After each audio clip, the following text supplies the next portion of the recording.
119:57 వచనంలో మనం చదువుకుంటే, యెహోవా నీవే నా భాగము, యెహోవా నీవే నా భాగము అనే మాట ఒకటి. తర్వాత కటాక్షముంచమని నా హృదయం నా పూర్ణ హృదయంతో నిన్ను బతిమాలుకొనుచున్నాను అనే విషయం ఒకటి. తర్వాత నేను నీ ఆజ్ఞలను అనుసరించుటకు జాగు చేయక త్వరపడి తిని అనే మాట. తర్వాత నీ యందు భయభక్తులు గలవారికి, నీ ఉపదేశములను అనుసరించి వారికి నేను చెల్లిగాడిని అనే మాట. ఈ యొక్క మాటలన్నిటిలో మనము తెలుసుకోవలసిన విషయం ఏంటంటే, యెహోవా నీవే నా భాగము అంటే, యెహోవా నాకు భాగంగా అంటే నాకు స్వాస్థ్యంగా,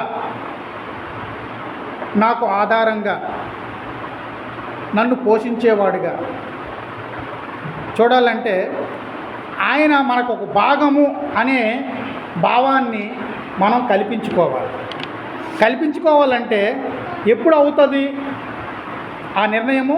ఎప్పుడు అవుతుంది అంటే, నేను నా దేవుణ్ణి ఒక భాగంగా నేను కలిగి ఉంటే నేనేం చేస్తాను? దేవుని యొక్క చిత్తాన్ని నెరవేరుస్తాను, దేవుని యొక్క ఆజ్ఞలను అనుసరిస్తాను, దేవుని యొక్క విషయాలపైన శ్రద్ధ చూపిస్తాను, దేవుని యొక్క పనిలో పాలిభాగస్తుడును అవుతాను. అందుకే యెహోవా, ఆ కీర్తనాకారుడు యెహోవా నీవే నా భాగము అనేటప్పుడు కింద ఒక మాట, నీ వాక్యములను అనుసరించి నడుచుకొందునని నేను నిశ్చయించుకొని ఉన్నాను. నీవే నా భాగము అనే తర్వాత ఆ కీర్తనాకారుడు ఏమని పలుకుతున్నాడు? నీ వాక్యము అనుసరించి నడుచుకొందునని నేను నిశ్చయించుకుందును అంటే ఒక నిర్ణయాన్ని ప్రకటించుకుంటాను. నీవే నాకు ఒక భాగమై ఉన్నావు కాబట్టి నీ వాక్యము నాకు విలువగా ఉంటుంది, నీ వాక్యము నాకు బలంగా ఉంటుంది, నీ వాక్యము నాకు ఆధారంగా ఉంటుంది, నీ వాక్యము నాకు ఒక శక్తిగా ఉంటుంది. కాబట్టి నీ వాక్యాన్ని అనుసరించి నడుచుకున్నట్టుకు నేను ఒక నిర్ణయము తీసుకుంటాను. అయితే ఇక్కడ ఉన్న మన అందరిలో అదే భావన ఉన్నదా లేదా? అదే భావన ఉండాలా వద్దా? ఒక కీర్తనాకారుడు, ఆయన భక్తుడే, మనము భక్తులమే. ఏం భక్తులమే? ఆయన భక్తుడే, మనము కూడా దేవుని భక్తులమే కదా. దేవుని భక్తులమైన మనము ఒక నిర్ణయం అనేది మనకి ఉంటుంది. అక్కడ కీర్తనాకారుడికి ఒక నిర్ణయం అనేది ఉన్నది. దేవా యెహోవా నీవే నాకు ఒక భాగమై ఉన్నావు, అయితే నీ వాక్యాన్ని అనుసరించుటకు నేను ఒక తీర్మానము చేసుకొని ఉన్నాను అనే భావన ఆ కీర్తనాకారుడిలో కనబడుతుంది. అయితే ఆ భక్తుని యొక్క ఆవేదన, మనము భక్తులమై ఉన్నాము, మన ఆవేదన ఏమై ఉండాలి? మన యొక్క శ్రద్ధ ఏమై ఉండాలి? మన యొక్క కోరిక ఏమై ఉండాలి? మన యొక్క విశ్వాసము దేనిపై ఆధారపడాలి? అంటే ఇక్కడ మనకి ఆ యొక్క కీర్తనాకారుడికి ఉన్న తేడాని మనము ఎల్లప్పుడూ కూడా గమనించుకోవలసిన అవసరము ఎంతైనా ఉంటుంది. అయితే 58వ వచనం ఒకసారి చదవండి. కటాక్షముంచమని నా పూర్ణ హృదయముతో నిన్ను బతిమాలుకొనుచున్నాను, నీవిచ్చిన మాట చొప్పున నన్ను కరుణించుము. కీర్తనకారుడు ఏమంటున్నాడు? నీవు నాకు మాట ఇచ్చావు, నీవు నాకు మాట ఇచ్చావు. నేను చెడిపోయిన వాడినై ఉండొచ్చు, నేను పనికిమాలిన వాడైన ఉండొచ్చు, నేను నీ మార్గములు విడిచిన వాడినై ఉండొచ్చు, నీ మార్గములు నాకు అవసరమని అనుకొని వ్యక్తిగా నేను ఉండొచ్చు. అయితే నీవు ఇచ్చిన మాట, ఆయన ఇచ్చిన మాట ఏంటి? దావీదు వంశానికి ఆయన ఇచ్చిన మాట ఏంటంటే, దావీదు వంశానికి ఆయన ఇచ్చిన మాట ఏంటంటే, నీవు ఒకవేళ నా మార్గములు విడిచి ఎక్కడైనా తిరగొచ్చు, ఎప్పుడైనా నీకు బుద్ధి కలిగి నీకు బుద్ధి వచ్చి నీ యొక్క మార్గములు నడిచిన మార్గములు చెడ్డమనుకొని నా నడతలన్నీ కూడా దేవునికి వ్యతిరేకంగా నడుస్తున్నానని నీవు భావించి తిరిగి నన్ను సేవించిన ఎడల నిన్ను మళ్ళీ నేను కరుణిస్తాను, నిన్ను నేను మళ్ళీ నేను కరుణిస్తాను. ఆయన మాట అదే. మనం చెడిపోయిన వారిగా మారిపోవచ్చు, మనము పనికి మాలిన వారిగా మారిపోవచ్చు, దేవుణ్ణి విడిచి ఇచ్చలవిడిగా తిరగొచ్చు. అయినా నిన్ను ప్రేమించడానికి దేవుడు ఎల్లప్పుడూ కూడా సిద్ధంగా ఉన్నాడు, నిన్ను కరుణించడానికి ఎల్లప్పుడూ కూడా సిద్ధంగా ఉన్నాడు. నువ్వు మార్గం తప్పిపోయి వస్తే నిన్ను క్షమించడానికి సిద్ధంగా ఉన్నాడు. యేసుక్రీస్తు ప్రభువారు ఒక కథని మనకి చెప్పారు. ఏం కథ? అన్నదమ్ముల కథ. అన్నదమ్ముల కథ చెప్పారు. ఏం చెప్పారు? పెద్ద కొడుకు, చిన్న కొడుకు. పెద్ద కొడుకు ఒక తండ్రికి ఆస్తి ఉంది. పెద్ద కొడుకు ఇచ్చలవిడిగా తిరిగేవాడు, చిన్న కొడుకు తండ్రిని అనుసరించి నడుచుకుంటూ ఉండేవాడు. పెద్ద కొడుకు తన యొక్క వ్యసనాలకు బానిసై తన యొక్క జీవితంలో తన వ్యసనాలు బానిసై తన యొక్క ధనాన్ని ఆశించి తండ్రి దగ్గరికి వెళ్ళి, మేమిద్దరమే కొడుకులం కదా, మాకు కావలసిన స్వాస్థ్యాన్ని మా ఇద్దరికి, నీకు ఆస్తి ఉంది కదా, నీ ఆస్తిని మా ఇద్దరికి పంచేయి, మా ఇద్దరికి పంచేయి. నా ఇష్టం వచ్చినట్లుగా నేను నా ఆస్తిని ఖర్చు పెట్టుకుంటాను, నా ఇష్టం వచ్చినట్లుగా నా ఆస్తిని నేను ఖర్చు పెట్టుకుంటాను. అయితే తండ్రి ఆ మాట వినగానే ఏమైపోతాడు? ఏంటి ఇంతవరకు కూడా ఇద్దరు పిల్లలు కలిసి ఉండేవారు, నాతో కలిసి జీవించేవారు, ఇంతవరకు వాడు ఎలా నడుచుకున్నా మేము అడిగే పరిస్థితి లేదు. అయితే ఈరోజు వాడు నేను సంపాదించిన ఆస్తినే పంచిమ్మని అడుగుతున్నాడు. కాబట్టి తండ్రి ఆవేదనలో ఏం చేశాడు? ఇంకా ఎందుకు మొరాయించడము, తగువులు ఎందుకు అనేసి ఆస్తిని సమభాగాలు చేసేసాడు. ఆస్తిని సమభాగాలు చేసేసాడు. తండ్రి చిన్న కుమారుడు వచ్చిన వాటాని వారిద్దరూ కూడా సేద్యం చేసుకుంటూ తన యొక్క ఆస్తిని కాపాడుకుంటున్నారు. అయితే ఈ యొక్క పెద్దవాడు దురుద్దేశం కలవాడు, వీడేం చేశాడు? తన ఆస్తిని అంతటినీ కూడా తీసుకొని తన యొక్క వ్యసనాలకి ఉపయోగించి పూర్తిగా ఆస్తిని నిర్వీర్యం చేసేసాడు. నిర్వీర్యం చేసేసిన తర్వాత ఆస్తి అంతా అయిపోయింది. వాడికి నచ్చిన బాతులను కొనుక్కొని తిన్నాడు, నచ్చిన వ్యవహారంలో జీవించాడు. వాడికి ఏది కావాలంటే ఆశించిందల్లా చేశాడు. చాలా బాగుంది, సంతోషంగా ఉంది, ఆనందంగా ఉంది. అయితే లాస్ట్కి ఖర్చు పెడుతూ ఆస్తి అంతా పెరుగుతుందా తగ్గుతుందా? ఖర్చు పెడితే తగ్గుతుంది, పూర్తిగా అయిపోద్ది. ఖర్చు పెట్టుకుంటూ వెళ్తున్నాం, ఎక్కడ సంపాదన అనేది ఉండదు, ఓన్లీ ఖర్చుల్లోకే వెళ్తుంది ఆస్తి అంతా. మొత్తం అంతా కూడా నిర్వీర్యం చేసుకొని చివరికి ఆస్తి అంతా తినడానికి తిండి లేకుండా అయిపోయాడు. లాస్ట్కి తండ్రి దగ్గరికి మళ్ళీ తిరిగి వెళ్ళాలనే ఆలోచన కూడా ఆ యొక్క వ్యక్తికి లేదు. అలాంటి వ్యక్తి ఏం చేశాడు, లాస్ట్కి తండ్రి ఇచ్చిన తన యొక్క సంపదను అంతటినీ కూడా పూర్తిగా నిర్వీర్యం చేసిన తర్వాత అయిపోయింది ఆస్తి. ఇంకేం చేయాలి? పని చేయాలి. కడుపు నిండాలంటే ఏం చేయాలి? పని చేయాలి. కడుపు నిండాలంటే పని చేయాలి.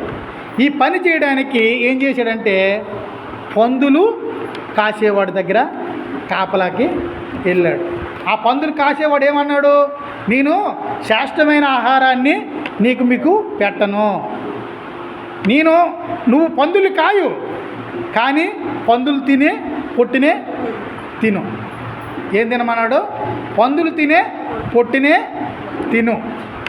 అంటే ధనవంతుడిగా ఉన్నప్పుడు విచ్చలవిడితనంతో తన యొక్క ఆస్తిని ఎంత ఇలువుగా చూడకుండా ఎంత వ్యసనపరుడై వ్యసనాలకి బానిసై వ్యసనాలకు ఉపయోగించాడో ఆ విషయాన్ని అన్నిటినీ కూడా ఆ క్షణాన్న జ్ఞాపకం చేసుకున్నాడు. నేను ఇంత ధనాన్ని ఏం చేశాను? నా తండ్రి ఎంతో ఆస్తి ఇచ్చాడు. నా తండ్రి ఇచ్చిన ఆస్తితో ఎంతోమందిని పోషించేవాడిగా ఉంటాను. నేను సక్రమంగా ఉపయోగించుకుంటే ఆ ఆస్తిని నేను ఎంతోమందికి ఆధారంగా ఉండేవాడిని.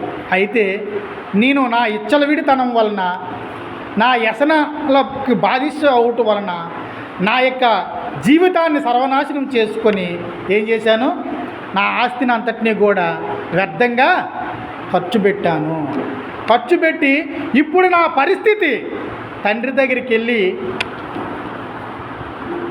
నా తండ్రి దగ్గర అప్పుడు అనుకుంటున్నాను, నా తండ్రి దగ్గర ఇలాంటి వారిని ఎంతోమందిని పోషించే ధనం ఉంది. నా తండ్రి ఎంతోమందికి ఆధారంగా నిలిచాడు, ఎంతోమందికి ఆశ్రయంగా నిలిచాడు. అయితే నా తండ్రి దగ్గర నేను వెళ్ళే అవకాశం లేకుండా ఈరోజు నేను చేసుకున్నాను. ఈరోజు ఏం చేసుకున్నాడు? వాటాను అడగకపోతే నా వాటా ఉందని ధైర్యంగా వెళ్ళి అడగగలడు. కానీ ఇప్పుడు తెగదెంపులు చేసుకున్నాడు. వారికి వీరికి ఒక సంబంధం లేకుండా పూర్తిగా నిర్వీర్యం చేసుకున్నాడు. కాబట్టి ఇప్పుడు ఆ పందులు పొట్టు దగ్గరుండి విచారం ఇచ్చినప్పుడు ఎట్లా ఇరేసారు? ఎందుకు నా జీవితం? ఈ తాగుడు నన్ను ఈ స్థితికి తీసుకుని వచ్చింది. ఈ యొక్క వ్యభిచార స్థితులు నాకు ఈ యొక్క స్థితికి తీసుకుని వచ్చాయి. నా యొక్క వ్యర్థమైన ప్రయాస కోసం నేను పరుగులీడే పరిస్థితులు నన్ను ఈ యొక్క పరిస్థితికి తీసుకొని వచ్చాయి. కాబట్టి ఇలాంటి దుస్థితికి నేను పాల్పడ్డానంటే దానికి కారణము నా సొంత నిర్ణయము. దుస్థితికి కారణం ఎవరు? తన యొక్క సొంత నిర్ణయము. కాబట్టి నేను ఈ యొక్క పందులు తినే పొట్టు తినడం ఏంటి? ఈ పందులు తినే పొట్టు ఎలాగొంత తెలుసా? 3 రోజులు ములిసిపోద్ది. ఆ దోణ ఉంటుంది, పందులు దోణే. ఆ దోణలో ఈ పందులు పొట్టి తర్వాత ఆ యొక్క గంజి 6 రోజులు 7 రోజులు పులిసిపోయిన గంజి అందులో వేసేసి అందులో పనికి మాలని ఏదో పొట్టు వేసేసి అందులో వేసేస్తారు. వేసేస్తే దాంట్లో వాసన చూడాలంటే బయట నుంచి ఏదో వచ్చేద్ది. అలాంటి దరిద్రమైన స్థలంలోనికి వీడు వెళ్ళాడంటే దానికి కారణం ఏంటి? తండ్రి చెప్పే మాటలు వినకపోవడం, తన సొంత నిర్ణయం ప్రకారంగా జీవించడం, తన యొక్క సొంత నిర్ణయంతో తన యొక్క తండ్రి ఇచ్చిన భాగం ఏదైతే ఉందో ఆ ఆస్తిని అంతటిని కూడా నిర్వీర్యం చేసుకొని తన జీవితాన్ని పాడు చేసుకున్నాడు. ఇప్పుడు అనుకుంటున్నాడు ఏమన్నాడు? ఇప్పుడు అనుకుంటున్నాడు నా తండ్రి దగ్గరికి వెళ్తే ఇంతకంటేనే కొద్దిగానే మంచి సౌకర్యాలు దొరుకుతాయి. ఇప్పుడు అనుకుంటున్నాడు ఏంటంటే ఇలాంటి పరిస్థితి నా తండ్రి దగ్గర ఉంటే ఇంకా సంతోషం అంటే మొహమాటంతో తండ్రి దగ్గరికి వెళ్ళాడు. ముఖం చిల్లక దుప్పటి వేసుకొని నా కొడుకు వస్తున్నాడు అనేసి తండ్రి వెళ్ళే ముందు పరిగెట్టాడు. అంటే చెడిపోయిన కొడుకుని కూడా ప్రేమించడానికి ఎంత ప్రేమ కలిగి ఉన్నాడో తండ్రి యొక్క బంధం. తండ్రి యొక్క బంధంలో ఎక్కడో ఇంకా పిలడానికి వస్తున్నాడు. తండ్రి నన్ను శ్రమించు, నేను తప్పు చేశాను, నేను చెడిపోయి నిన్ను నీ మాట వినక, నీ మాటలు వినక నా యొక్క ఆస్తిని అంతటినీ కూడా నీ వద్ద నుంచి అడిగి నా ఆస్తిని అంతటిని కూడా నిర్వీర్యం చేసుకొని ఇప్పుడు నీ దగ్గరికి రావడానికి కూడా నాకు సిగ్గేస్తుంది, దుప్పటి కప్పుకొని వస్తున్నానా అని మనసులో అనుకున్నాడు. అక్కడి నుంచే వస్తున్నాడు ఎదురుగా. తండ్రి ఇక్కడి నుంచి చూశాడు. చూసినప్పుడు కొడుకుని చూడగానే వస్తాడులే, ఆడు రాడేటి దగ్గరికి, ఆవిడ మాట్లాడుదాంలే అనే తండ్రి యొక్క హృదయము అలా లేదు.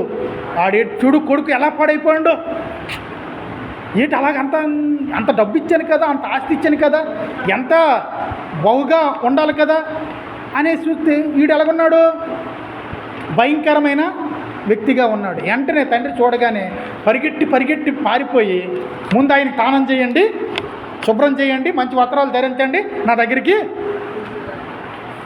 ఎలా రమ్మన్నారు, ముందు వాడికి స్నానం చేయండి, మంచి స్నానం చేసి మంచి వస్త్రాలు ధరించి నా ముందుకి. అంటే తండ్రి ఎప్పుడూ కూడా తన యొక్క కుమారుల్ని విలువైన వ్యక్తులుగా చూస్తాడు. తండ్రి ప్రేమ ఎప్పుడూ కూడా తన యొక్క కుమారుల్ని విలువగా చూడడానికే ముందంజు వేస్తాడు. కాబట్టి క్షమించమని ఇతన్ని అడిగితే సౌకర్యాలని కల్పించడానికి సిద్ధమైపోయాడు తండ్రి. అందుకే ఇక్కడ పూర్ణ హృదయంతో మనము తండ్రిని బతిమాలుకోవాలనే మనసు మనకు కలిగితే, ఇక్కడ మన తండ్రి ఎవరు, దేవుడు. ఆయన నా భాగమై ఉన్నాడు అని అనుకుంటే, తండ్రిని నన్ను భాగంగా మనం భావిస్తే, భాగం అంటే ఏంటి, ఒక సౌకర్యవంతమైన జీవన విధానం. దేవుడు మన యొక్క సౌకర్యాలకు కావలసిన ఏర్పాట్లన్నింటినీ కూడా చేస్తాడు. కాబట్టి దేవుణ్ణి ఒక భాగంగా మనం కలిగి ఉండాలి. అందుకే ఆ ఇద్దరి స్థానంలో చిన్నవాడు ఏమంటాడో తెలుసా, చిన్నవాడు ఏమంటాడో తెలుసా, నేనైతే నా తండ్రితో కష్టపడుతున్నా, సంపాదిస్తున్నా, నా తండ్రి ఎప్పుడూ కూడా నా అన్న పనికిమాలిన నా అన్న వచ్చినప్పుడు ప్రేమించే విధానంలోనైనా నన్ను ప్రేమించలేదు. అడిగేశాడు కూడా నా తండ్రి, ఏంటి అన్నయ్య నువ్వు అలాగా మళ్ళీ ప్రేమిస్తున్నావు, వాడు వ్యసనపరుడు, వాడు ఒక తాగుబోతు, వాడు ఒక వ్యభిచారి, వాడు యొక్క మనుషులందరికీ కూడా అసహించుకునే వ్యక్తి, అలాంటి వ్యక్తి ఇప్పుడు నీ దగ్గరికి వస్తే నువ్వు అన్ని తైలేసి పో అని చెప్పాలి తప్ప ఇట్లాగా స్నానం చేయించి మంచి మంచి వస్త్రాలు ధరించి మళ్ళీ నా దగ్గరికి తీసుకురావాలనేసి నీ యొక్క సేవకులకు ఆజ్ఞిస్తున్నావేంటి అన్నప్పుడు, నాన్న నువ్వెప్పుడూ కూడా నాకాడుండి సంతోషాన్ని అనుభవిస్తూనే ఉన్నావు. అయితే వాడు తెలియక సొంత నిర్ణయాలతో తన యొక్క జీవితాన్ని పాడు చేసుకున్నాడు. తప్పిపోయి వచ్చాడురా, దారి తప్పుకున్నాడురా. కాబట్టి దారి తప్పిపోయి వచ్చినాడు కాబట్టి వాడిని చెప్పించవలసిన బాధ్యత నాకెంతైనా ఉన్నది. ఆడి మనస్సు ఇరిగింది, నలిగింది. నేను వాళ్ళని ప్రేమించాలి కదరా. నువ్వు ఎప్పుడైతే శుభ్రంగా ఉన్నావు, నాకు కావలసిన నాతో ఉన్న ఆస్తిని అంతటినీ కూడా సక్రమంగా అనుభవిస్తున్నావు, వాడైతే నాలో ఉన్న ఆస్తిని తీసుకువెళ్ళిపోయి పూర్తిగా సర్వనాశనం చేసేసిన ఇప్పుడు ఆడి మనస్సు ఇరిగి నలిగినదై ఉన్నది. నా తండ్రి దగ్గరికి వెళ్తే కొద్దిపాటి సహాయమైనా అందుతుందా అనే భావన వాడిలో ఉంది. కాబట్టి వాడి యొక్క ఇరుకులో ఉన్నాడు, ఇబ్బందుల్లో ఉన్నాడు. కాబట్టి వాడిని నేను ఆదరించవలసిన అవసరం ఉంది కదా. కాబట్టి వాడు నీ అన్న, కాబట్టి నేను వాడికి తండ్రిని, కాబట్టి నేను ఎల్లప్పుడూ కూడా వాడిపైన దయాదృష్టి కలిగి ఉండాలి. ఆయన ఇప్పుడు ఏమడుగుతున్నాడు? పూర్ణ హృదయంతో నన్ను కరుణించమని, నన్ను క్షమించమని నా దగ్గరికి వాడు మనసు మార్చుకొని వచ్చాడురా. కాబట్టి వాడు క్షమించవలసిన బాధ్యత నాకు ఉండాలి. కాబట్టి వాడిని క్షమిస్తా. కాబట్టి వాడిని కూడా నీతో కూడా సమాన భాగంలో చూస్తా. ఎందుకంటే నా ఆస్తి ఇది, నా ఆస్తి.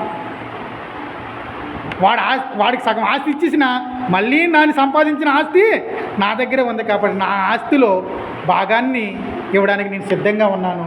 నీవు కూడా ఆయన పైన ప్రేమ చూపించు. వాడు మనతో కలిసి జీవించడానికి ఇష్టపడుతున్నాడు. కాబట్టి వాడిని ప్రేమించవలసిన బాధ్యత మన అందరిపైన ఉంది అని తండ్రి చిన్న కొడుకుని సర్ది చెప్తున్నాడు. సర్ది చెప్పడం ఏమంటారు? దాన్ని సరిపెట్టడం అంటారు. సరిపెట్టడం. అలాంటి జీవన విధానంలో మనము కూడా దేవుణ్ణి ఒక భాగంగా తీసుకుంటే, మనం చెడిపోతే మన యొక్క బతుకుల్ని ఆయన మన పూర్ణ హృదయంతో నన్ను క్షమించమని ఆయన అడిగితే ఆయన క్షమించడానికి ఎల్లప్పుడూ కూడా సిద్ధంగా ఉన్నాడు. కాబట్టి ఆయన వాక్యమును అనుసరించి నడుచుకుందునని నేను నిర్ణయించుకున్నాను. అక్కడ ఆ తప్పిపోయిన కుమారుడు నిర్ణయించుకున్నాడు. కాబట్టి శ్రమించబడి తండ్రి సన్నిధిలో చేర్చబడ్డాడు. అట్లాగే మనమందరం కూడా తండ్రి సన్నిధిలో చేర్చబడ్డానికి కావలసిన విధానంలో మనం ముందుకి వెళ్దాం.